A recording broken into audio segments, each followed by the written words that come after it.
part two. Go ahead, Dan. Okay. Keep talking. No, it's similar to what we did with Project Ajax, where we basically overthrew a democratically elected, well, we in Britain overthrew a democratically elected government in Iran, which actually years later set the stage for the rise of a fundamentalist Islamic republic, because we are really good at choosing winners and losers.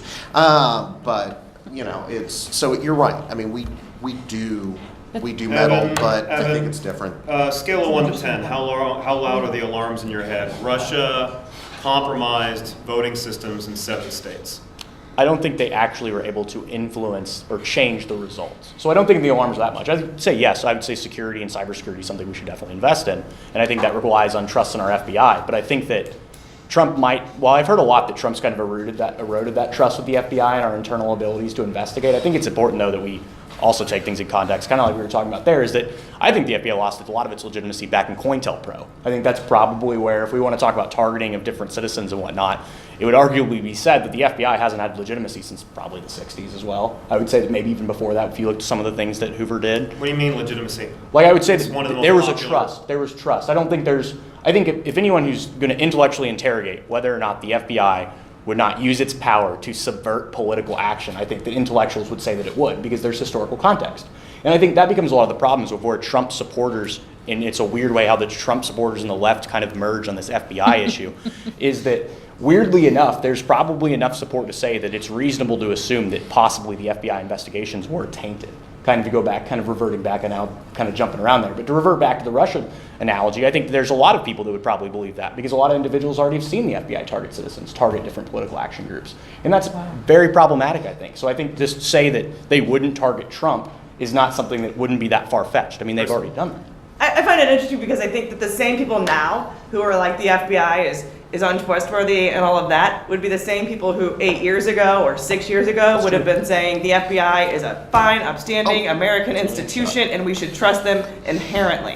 Except for now, they don't like my guy, so they're not so trustworthy anymore. The hypocrisy is strong around it. I mean, we are not known for being intellectually honest necessarily as consistent as a people. I'm not huge on a both sides kind of guy, but prior to the Russia investigation, James Comey was enemy number 1 among Democrats for his actions at the tail end of the election, and then he became a choir boy, which, I mean, honestly, he was the whole time, in my opinion, in my estimation. The second he turned his knives to the guy who eventually won.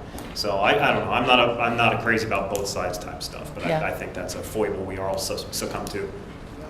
No, and I think that's absolutely true, but I think that is also something that we should take into consideration when we hear arguments like, well, I think they're untrustworthy, because I think 4 or 5 years ago that argument wouldn't have been made by somebody on that side. Could have taken it to the bank. Right. Folks, I think we need to talk about shootings.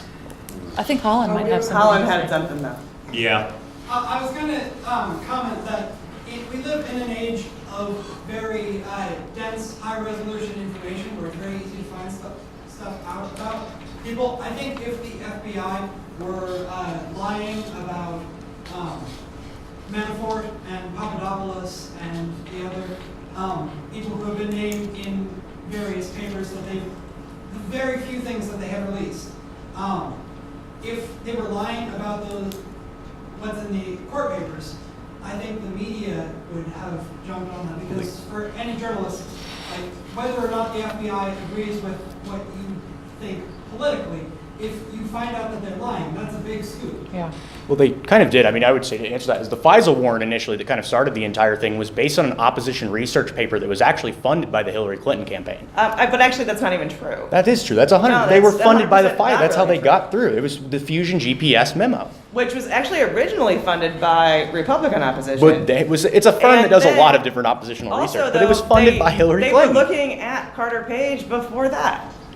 And so that is not entirely. But when you don't disclose who funded the research, that's problematic. They actually did in the FISA application. They did not specifically mention, though, that it was from the DNC, who also was part of the partial. They said that it was by someone who has a political, and I don't remember the exact language, but they did say that it was a partisan source. So that one, I think the FISA issue, I mean, I'm generally a civil libertarian when it comes to privacy rights, and so I have a problem with FISA in general, but I actually think this one was pretty clean, especially considering Carter Page was being looked at prior to, because, well, he kind of got himself tied in with some shady Russians before. And then Papadopoulos making Again those with the statements to the Russians. Australian If I can diplomat just- in London. If I can just bring us all together with a good, wholesome debate on gun rights.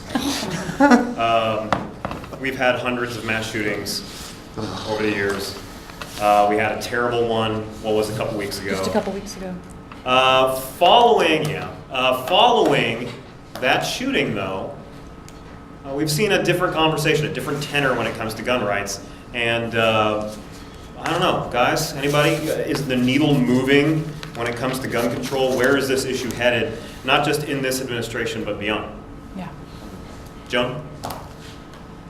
Well, it hasn't moved yet. I hope it will move. I think it's a little early. This last shooting really has, because of some of the information, right, dense times that we're in, as Holland mentioned. We just I'm kind of hoping it won't be something that we forget about, that we can keep some momentum going, and that some real commonsensical things will come out of it. But is the needle moving? It's wobbling all over the place, but it hasn't stuck yet. Well, and I fear that I think that we've seen moments where we thought the needle was going to move before, and it hasn't. I mean, because to kind of age myself, but it's like, Andrew, you and I would have been in high school around the time that Columbine happened. Yeah. I mean, we thought that was going to change something, and we have seen shooting after shooting after shooting, and yet nothing has been done. And I think I'm becoming jaded, and that's the president had a panel today, and in the panel he embraced several gun control ideas, limiting, if not outright banning of bump stocks. Right. He even talked about gun confiscation from shady characters. Are we going to see gun control measures? Probably. Give me a crystal ball, Kristen. Are we seeing gun control measures passed, or at least executive ordered, in the Trump administration? I mean, I have no idea, because I think the gun lobby is so strong. I think that, and the divide is so huge between people, and I think, if I was going to make a prediction, I don't know, I think, like you said, Trump takes the path of least resistance, but he loves his base, and he loves to be Loved. Trump superstar, and he doesn't like to get pushback from them. And today there was a shooting in Georgia in a school, and I think the details are still coming out, but it was a teacher who had the gun. Boy, that story's crazy too. So, you had a chance right. to look it up. It is. Does anyone else think that's like a political setup?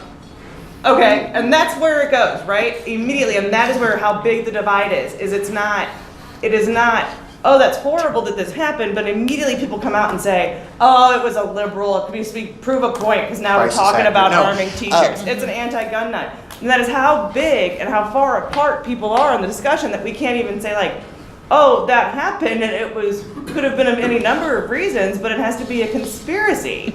And it's completely insane. Can we just appreciate Oh, if I'm not the that moderator. is a setup? Bravo, that is well done. Setting up a barricade in your classroom and shooting at a police. And how is that Not at the police, not but the how police. is that the most likely scenario, right? This person is going to ruin their life and go to prison. Well, it's not, but I to can prove a appreciate political theater. point. But but there They are. have my attention. But I mean, if you look at a local news story, immediately the first 50 comments are saying that. Oh. I don't know about the information yet, but I'm pretty sure it's somebody working from the opposition, and it's.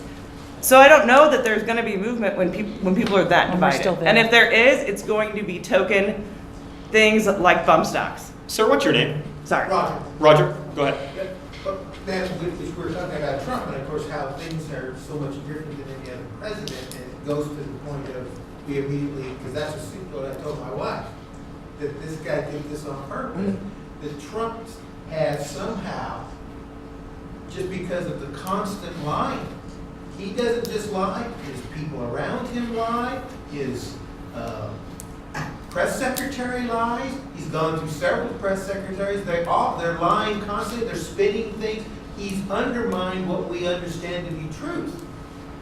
And if his presidency is any different than anything else, It's this doubt of what is actually facts. Even to this gentleman here in the middle, he's wanting to say that this was solely a result of this Steele dossier. It was not solely the result of the dossier. It was a part of it, yes, but it wasn't solely, and it wasn't the FBI hiding that, oh, we have this dossier that nobody knows about, where it came from, or anything of that nature. It's this constant things that he does that makes us question and doubt everything that we believe in our institutions, in our agencies, whether it be the FBI, the CIA. Yeah, we're not, these people have all done crazy stuff. We undermined governments in the 50s through the CIA. Hoover was a bastard. All this stuff, but we understand that. But when you just come right out and lie to us, right to our face, over and over and over again, and there's no pushback, and then there's these myriad of people that just come around and go, he's the greatest president I've ever worked under. Evan, I'm not going to speculate on the parentage of Herbert Hoover. I am going to. I do want to ask you: just so we can focus on gun control for an additional minute here, has the needle moved on gun control, Evan? Okay, I'll respond to that one first. I'll respond to that in just a second. Can I comment on the future? So what I was questioning was the statute, I guess, or what met the legal threshold to trigger the FISA warning. That's what I would contest, is I would argue that because the Fusion GPS was tainted by opposition research, that in theory it would not be admissible in court. Just to kind of clarify that and kind of unmurky that. That's the questioning there of why, what would have initially made the entire thing kind of a little bit fishy on my end, and why I questioned it a little bit too. Because I question already, like you said, the FISA courts are horribly, the standard of evidence within FISA is horrible to trigger a warrant. We disagreed with FISA to begin with. Yeah, so I think like that's where we're at there. So I don't think that's shilling out for Trump. So I'd kind of disagree with that. I think gun control, where the future of it's heading, is that I don't think it's really going much of anywhere. I think the issue is too hard to touch. I think Trump will probably offer some executive orders, which will show that he's at least moving, because it's a midterm year and he doesn't want that to be used as a wedge issue. So I think he's probably going to do something like I believe he's already issued an executive order on bump stocks. But that right there. But that's a token thing. Maybe this is me answering my own question. But like, a Republican president doesn't want guns to be a wedge issue. Sure. Like, that's a brand new development. That's a legit new development. He was talking about how he'd pull a gun on people while he was in the primaries. So I think that's a significant change up. While I agree with you, I don't expect policy to go very far in the near future. I do think it is significant that the rhetoric, the tone, the angle of the debate has fundamentally changed. So rhetoric has changed, but the other thing is, though, and there's something that we haven't said, and I wouldn't expect any of us to really bring it up, is the fact that not much is going to be able to get done while the Heller decision is controlling case law from the United States Supreme Court. And that's the thing. And Evan, that's something that, if I can go back to you for just a moment. Thank you, Dan. Sorry. No. Evan, the economy is doing very, very, very well. I think it's underrated how well it's doing. I don't put much, this is terrible phrasing, I don't put much stock in the stock market, but I do put a lot of stock in the fact that we are near full unemployment, that wages have been going up for a couple of years now, and it looks like they're going to be going up for a while. Depending on your metrics, it's going real well. So how much of this do we attribute to the president's actual policies? How much do we attribute to non-president policies? I think that I said you probably should put your money in the stock market because it grows 9.8% annually. So I think it's probably the best returns, arguably, for a lot of people is to put their money in stocks. So I'd kind of suggest that kind of as a financial tip. But I think that what a lot of Trump has done is he's not messing with the market. I think he's limiting he's lifting off regulations, which, depending on how cynical you want to approach this, you're either going to see that as reproducing 2007, or it's going to allow for businesses to further grow. I would argue that it's going to allow businesses to free up R&D, and I think that's important as well, because I think our economy is kind of moving. It's moving much to be more technologically centered. I think blockchain is going to show to already be a lot of the future of how we're going to mess with currency and how we're going to kind of do exchanges within our own money. So I think it's a lot of just changes right now, and I think what we could possibly see is I hope the United States becomes a leader on blockchain, because ultimately I think that'd be more important than someone else to take the reins, especially someone kind of out of Asia. I think that would definitely impact our economy in the long run. But I think that what Trump's done primarily is he's made businesses and kind of corporate leaders feel secure. And I think that's important. And while some people might say that corporations are bad and evil and they might take that approach, I would argue that a large of what makes the United States great is our corporate sector and our strong corporate leadership. And I think that's important to continually to have confidence so that people continue to invest. Joan, anything to add? I would add that, at least from my perception and things that I've read, I think things have been, I don't think things got turned around in the last year. I think things have been percolating pretty well and going in that direction. I think perception has been changed and maybe some more confident than others, but I think we've been heading in the correct direction for a while, and I wouldn't give him all the credit, but I hope we continue in that direction. Ma'am.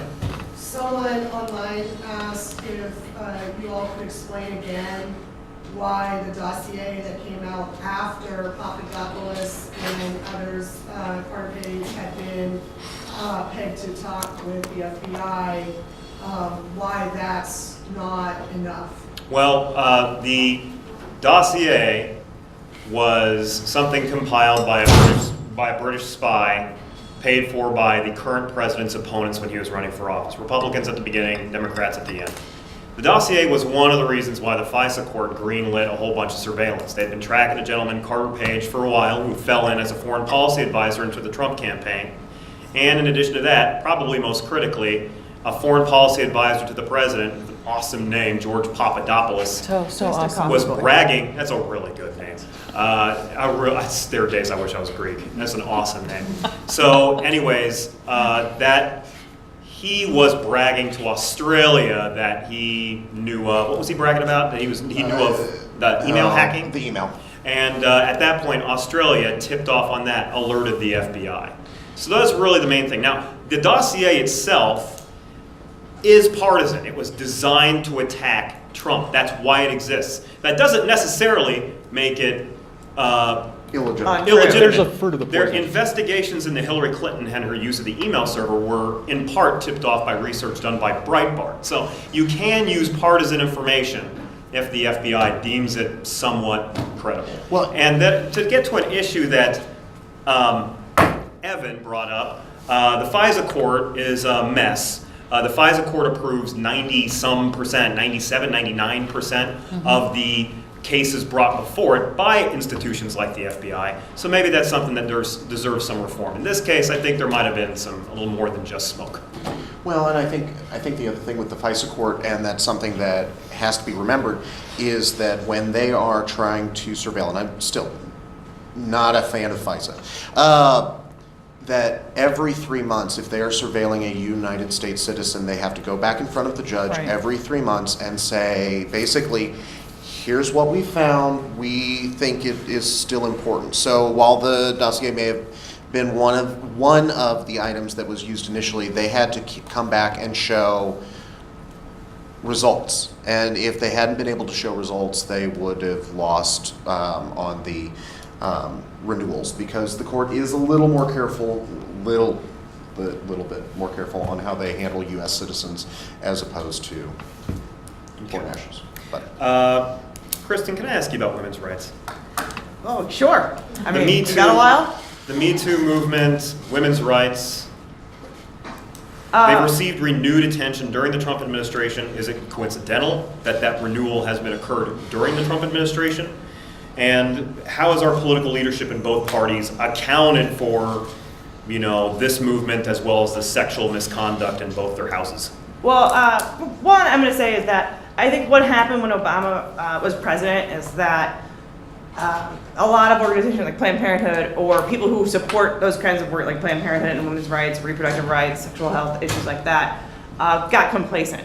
And what they didn't realize is what was going on in the States, which was the chipping away at reproductive rights and access to care. So when Trump came into power, it kind of brought that to the forefront of people's minds, and in a way that it hadn't been before on a bigger scale.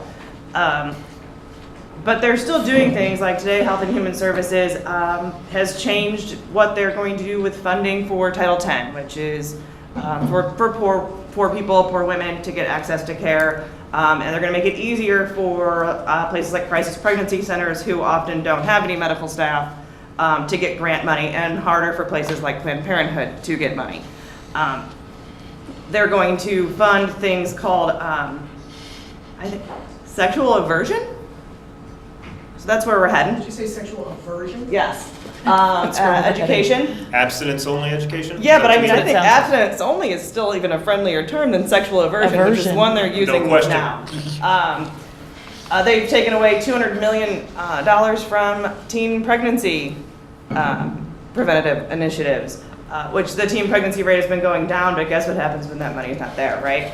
So I think one thing about women's rights is that they're under attack. Neil Gorsuch is a huge bummer for that on the Supreme Court, because a lot of these cases make it to the Supreme Court, and they make those laws in the states to get those cases to the Supreme Court in hopes of one day getting their holy grail of overturning Roe v. Wade. I think with the Me Too movement, obviously when you have a president who has been caught on tape saying what Harvey Fierstein Yeah. did countless times and has lost his company over, it brings it to people's minds. But I think that Roy Moore, right? When the president of the United States is endorsing Roy Moore, who got kicked out of a mall for trolling underage girls, like where are we in regards to that? And you know some of the people that Roy Moore has been endorsing. Right. I mean, Oh, like Sykes. Cortland Sykes. There's yeah. a I mean, there's a have gem. you read Cortland Sykes' manifesto on feminism? Dude. My head is full of snakes. I didn't even know that. So I think that it did bring it to the forefront, but I think in some ways I think Al Franken was a sacrificial lamb, where we had to say, as a party, we're not going to stand for this. Right. And we did it, and then we thought, hey, gotcha, on the other side, and the Republicans were like, yeah, so Roy Moore, right? He's cool. He'll vote for our tax bill. Let's vote for him, right? So it's not an even playing field. Was he By any really a means. sacrificial lamb if he had been credibly accused by multiple women who didn't know each other? I mean, he deserved to lose his office under those Well, I circumstances. think that if it were not this time, and I guess I'm saying that in a way that I think we didn't let the ethics investigation happen, that people from his own party were immediately calling for his resignation, like Kristen Gillibrand, and I think that obviously 20 years ago, right, that wouldn't have happened. And I think in that way that, I'm not saying it wasn't necessary, and I'm not saying that it was the wrong call. I think it was the correct call, but I'm just saying that because of the Me Too movement, because of the current discourse around all of that, it changed what happened, and that's why his resignation took place as quickly, and it was called for by his own party, Well, as it was. Let me ask you something about feminism specifically, because I had this thought, and I need you to disabuse me of my ignorance, Okay. if it is in fact ignorant. Feminism is the belief that women should have political equality in the private sector as well.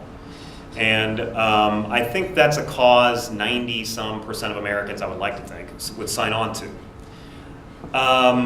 So why necessarily does the feminist movement, whoever that amoebus organization might be, feel compelled to throw pro-choice into it? Because pro-choice it's population-wise, it's close to 50-50 division in this country. Yeah. And all of a sudden, because you are throwing pro-choice and abortion rights into the feminist movement, you reduce the momentum that pay equality and better maternity leave and all these areas where women suffer relative to men could make advancements. Why not decouple those two issues? Well, one I would say is that if women can't control when or if they have children, they cannot have economic equality. Would be one thing I would say, because especially as it stands now, because think about maternity leave, right? Well, for that to really be equal, both parents have to take it, or else it is going to negatively affect women. And I think we're really far away from that being a reality in this country, right? To say both parents doesn't get make sense. 6 months off. It doesn't make sense either. Well, women have to have a certain amount of time off work after having a What I child. mean is, it would be nice if the men could take it off instead of women, but that's not possible. But there are countries, there are places where where they have to take equal time off in the first Right, and that's different from a man has to take it and a woman doesn't. right, like versus the a woman has to. right, but both would have to. Right. Right, and that's the only way it's going to not adversely affect women, is if Right. men have to do it. But I would say that part of feminism and the pro-choice movement is that it's pro-choice. If you don't want to have an abortion, don't have one. We're not saying you have to, but don't tell me I can't.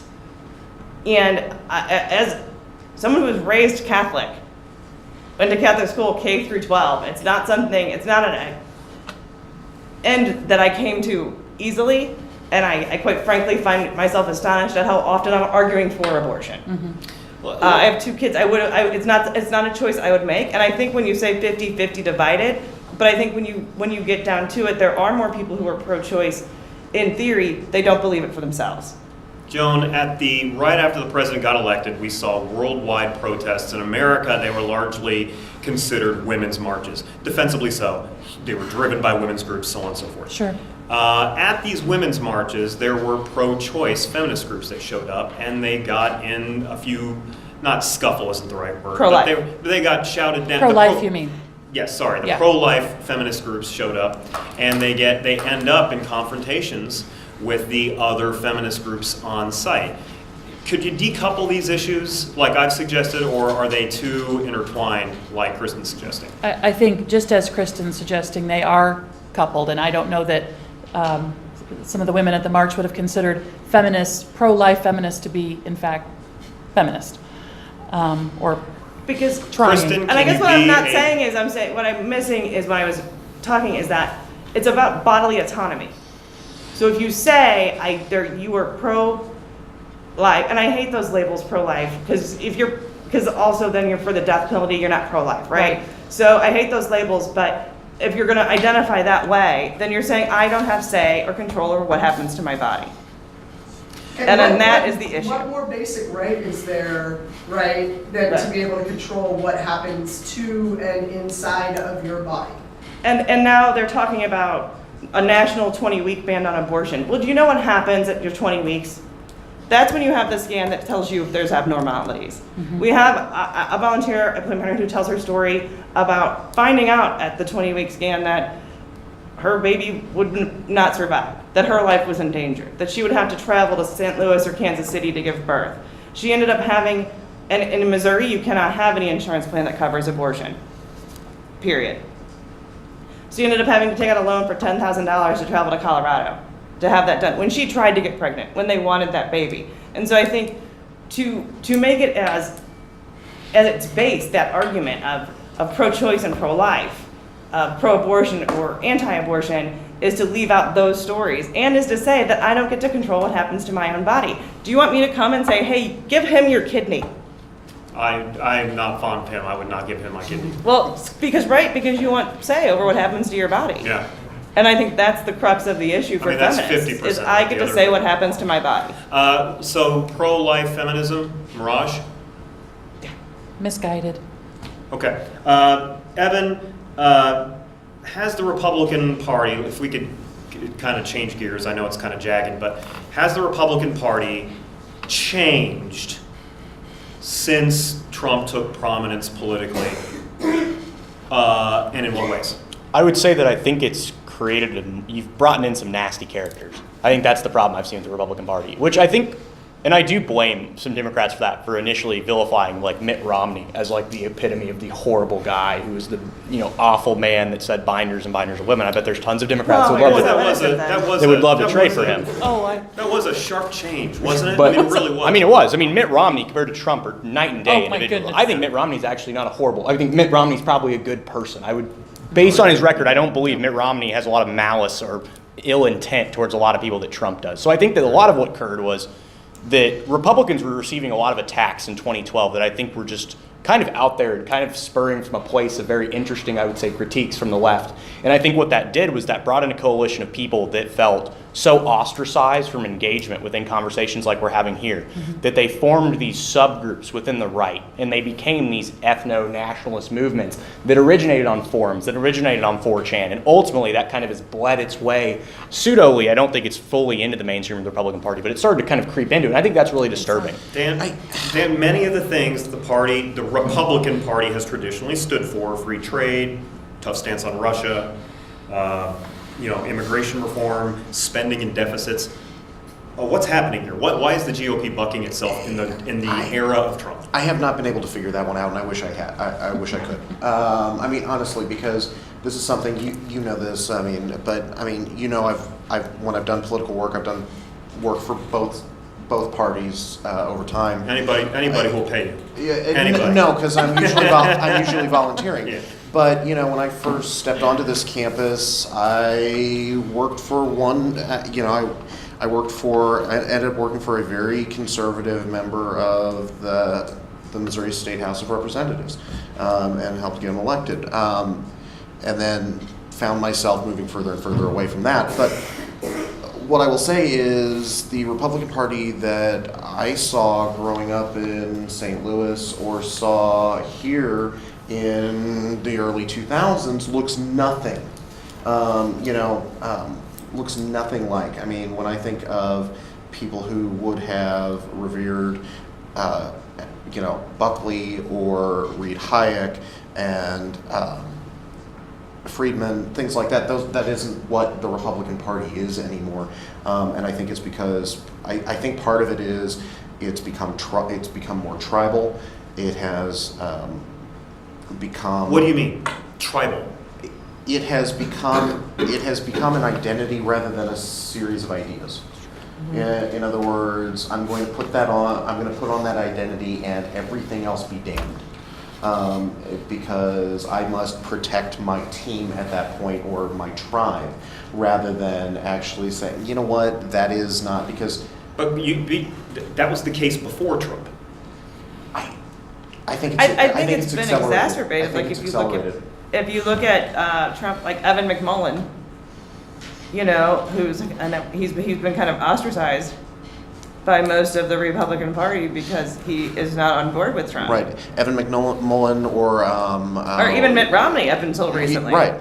Half the masthead of National Review, which had been the preeminent conservative journal of thought, and so those are things that I would have never expected to see, and it has gotten worse in the last few years. We have an online question. Please. How much has fear of change affected the transformation of the GOP? I've talked about this before. Let me just comment for just a second, and I'll let these circus animals jump in.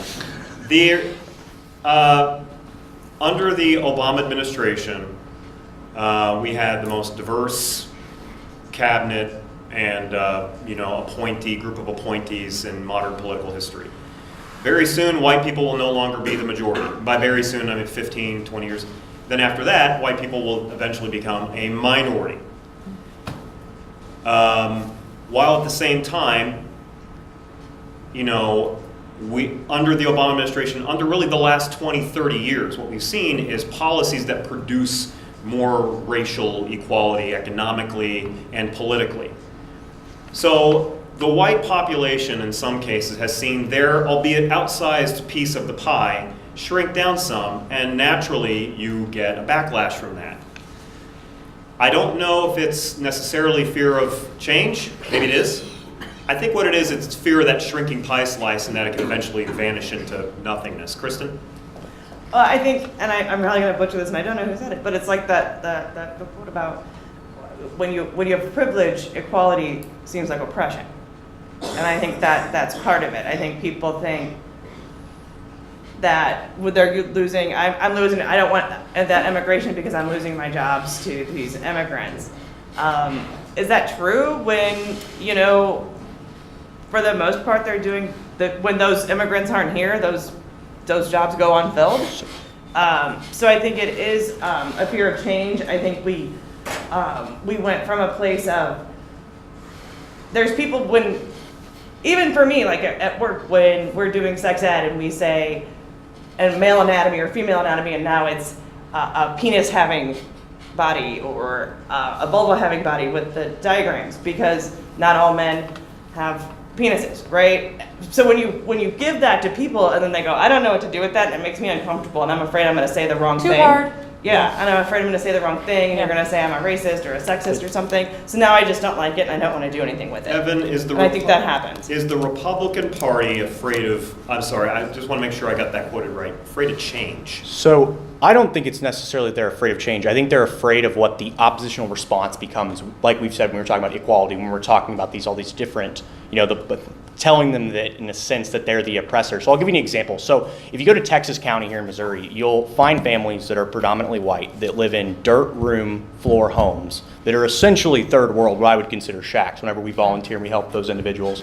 How do I go to them and tell them that they are the benefactor of white privilege when they literally live in squalor? I mean, they live in absolute horrendous conditions, and these are white individuals. So I think the problem becomes that I see a lot of times is that when people start using those words like blatantly white privilege and they start telling people that without actually expanding upon what that means, it creates this coalition of individuals that go, well, I just lost my job in a factory. Clearly, I'm not the benefactor of white privilege, otherwise I'd still have my job. Or they'd go, well, I'm living in poverty now. Clearly, if I wasn't in poverty, then I would, clearly white privilege would be a thing, but I'm living on How do we go from less than privilege to 30,000. white privilege, though? Well, I think because there's a lot of different types of privilege that have nothing to do with the color of our skin. And if I was listening closely enough, Christen, you said privilege. Mm-hmm. When did we go from privilege to white privilege? When did that happen?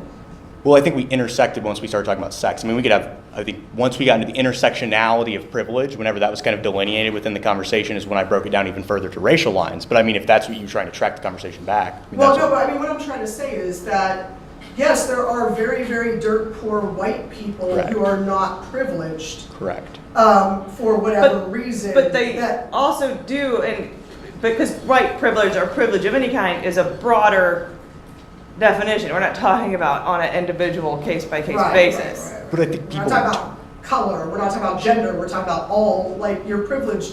Because privilege, and this should be true also in critical legal studies, if I'm not mistaken. We don't base, for example, sexual harassment just on a power situation of men over women anymore. No. We now look at color, we now race, gender, religion, position in the company, sexuality, etc. that all intersect. I mean, that's what the critical legal studies have been about in a hostile environment, for example. So the idea that we would just say, oh, because you're white, you're privileged is a ridiculous assumption, because it doesn't just break down. Does it? Well, I mean, but I would say, to push back a little bit on that, is that those people who live in squalor and are dirt poor, and I've been dirt poor myself, still have a certain amount of privilege because they're still going to have different opportunities than someone of color. They're still less likely to get killed by the police. So than we a just person said of the same color. thing online and just said, well, they're white and they don't come off as threatening if they carry a gun. Right, so there's still a certain amount of privilege there, even if they don't feel it. And it does, when you're in those situations that are hard, it is hard to recognize your privilege. It was hard for me to recognize I had privilege when I had 3 kids and was going to school full time and working 2 jobs, right? Like I'm busting my ass, I don't know. But guess what? You know why I got those 2 jobs, or it was easy for me to go to school? Because I had privilege and I had access to those things. So I think that I agree. It is very hard to say to someone who's your in point. that kind of situation that you have privilege. It doesn't mean that they don't. But I think this further breaking down is exactly what's led to this fracturing in these identity-based movements within the far left and the far right. I think this is exactly the point. It's because these conversations are difficult. I think a lot of times when we break these conversations down, no matter what, for someone to acknowledge that at a very low level